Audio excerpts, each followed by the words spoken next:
Dans le cadre de notre projet de fin d'études dans l'atelier Design et mobilité, l'équipe composée d'Antoine Naveau, Nicolas Mladenovic et Alexis Boivin avait pour mandat de concevoir un véhicule récréatif en partenariat avec l'entreprise BRP pour la génération X de 2035.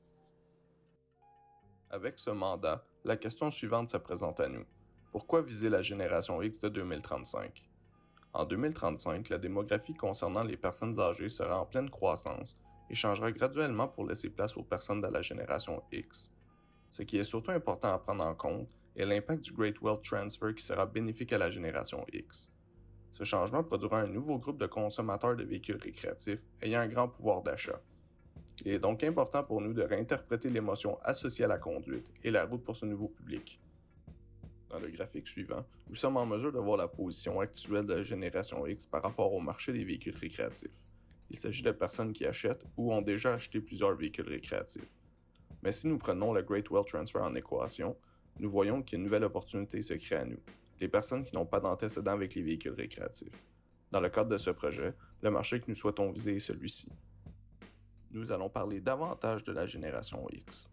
Pour cette génération, les valeurs les plus importantes à leurs yeux sont la liberté, l'équilibre de vie et la famille. Ces valeurs les influencent grandement dans leur prise de décision. En moyenne, les membres de cette génération ont une vie active et accordent beaucoup d'importance au noyau familial et recherchent de nouvelles expériences et émotions.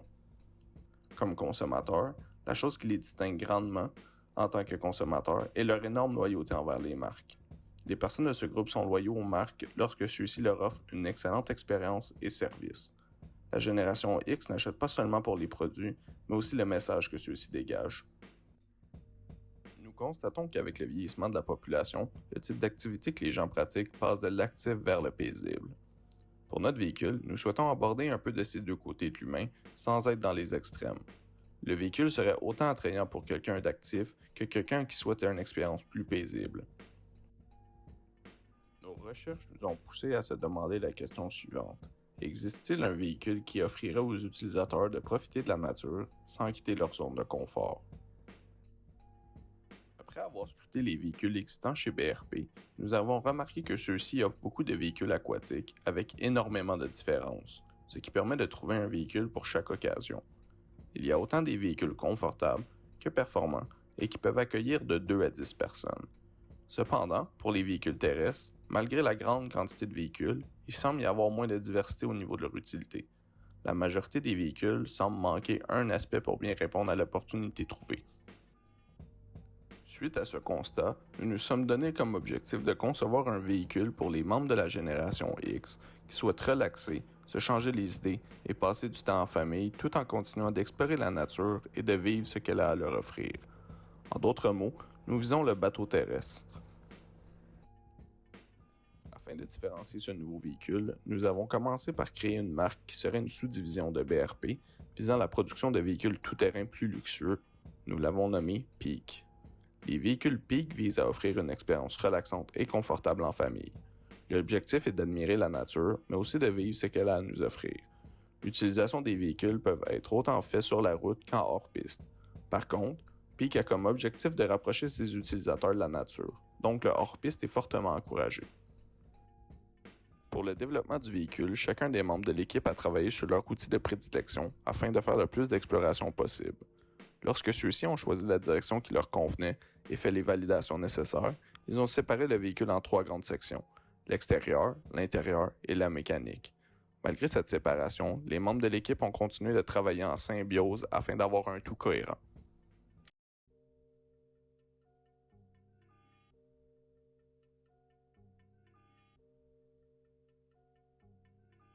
Notre travail nous a mené à ce concept que nous avons baptisé le Peak Magellan. Nous avons opté pour une esthétique plutôt asymétrique et très caractérisée par son raffinement technique. Son aspect au premier regard lui donne une carrure massive et robuste, mais avec le traitement des couleurs, les lignes de caractère et son grand espace vitré, nous sentons davantage son aspect dynamique et l'impression d'un confort absolu, peu importe le terrain. En termes de grosseur, on peut facilement comparer le Peak Magellan à un Jeep Wrangler. Le véhicule est légèrement plus haut qu'un homme de taille moyenne d'environ 5 pieds 10. Sous le véhicule, on retrouve un système de suspension et de motorisation assez sophistiqué. Chaque roue est indépendante et munie d'un moteur électrique qui est alimenté par la batterie structurelle du véhicule. Pour ce qui est de la suspension, un aspect que nous voulions mettre de l'avant est le confort maximal.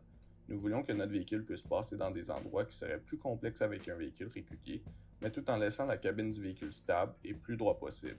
C'est pourquoi le véhicule est muni d'une suspension qui bouge en rotation sur 3 axes différents. Toujours dans une optique de 2035 et pour la génération X, le véhicule Magellan se voit être complètement autonome, ou presque. Nous voulons que les utilisateurs de celui-ci puissent choisir avec plus de précision où circuler. Nous avons donc pensé à un système de conduite qui se fait à l'aide de 2 petites manettes dans le style d'une souris d'ordinateur qui permet justement de se promener avec précision en tout terrain. Plutôt que d'avoir un volant encombrant en avant de soi, cette solution donne la possibilité à l'usager de conduire ou non. Puis, pour s'en servir, il n'a qu'à se tourner un peu et manœuvrer avec la manette. Nous nous sommes inspirés de la position de conduite des chauffeurs de chariots élévateurs pour la position de conduite. Aussi, à l'aide d'une tablette qui se déploie à l'intérieur du véhicule, entre les 2 banquettes, on peut voir la topologie du terrain ainsi que la situation du véhicule, afin de voir plus facilement les dénivelés à venir. L'espace de rangement était un aspect important dans la conception du véhicule. Cependant, nous ne voulions pas que cet espace prenne trop de place visuellement sur le véhicule. On retrouve premièrement une valise de rangement, à l'avant et à l'arrière du véhicule, qui sert à mettre des effets dont nous n'aurons pas nécessairement besoin lors de la route. Ensuite, sous les souris, il y a des espaces de rangement qui se trouvent être les mêmes que les valises extérieures du véhicule, dans le cas où quelqu'un aurait besoin de quelque chose sans avoir à sortir de celui-ci. Finalement, il y a du rangement supplémentaire sous les banquettes ainsi qu'à l'intérieur des portes du véhicule pour y mettre par exemple le toit en toile ou d'autres choses qui pourraient être nécessaires durant la route. Comme accessoire dans le véhicule, il y a des appuis-bras que nous pouvons sortir au besoin en tirant simplement sur les ganses oranges au milieu des banquettes. Au centre des bancs, on retrouve des porte-gobelets, comme tout bon véhicule, cachés par portières qui s'ouvrent en translation. Si vous souhaitez en savoir davantage sur le pic Magellan, ainsi que voir un exemple de journée type, nous vous invitons à aller consulter notre rapport de projet. Merci.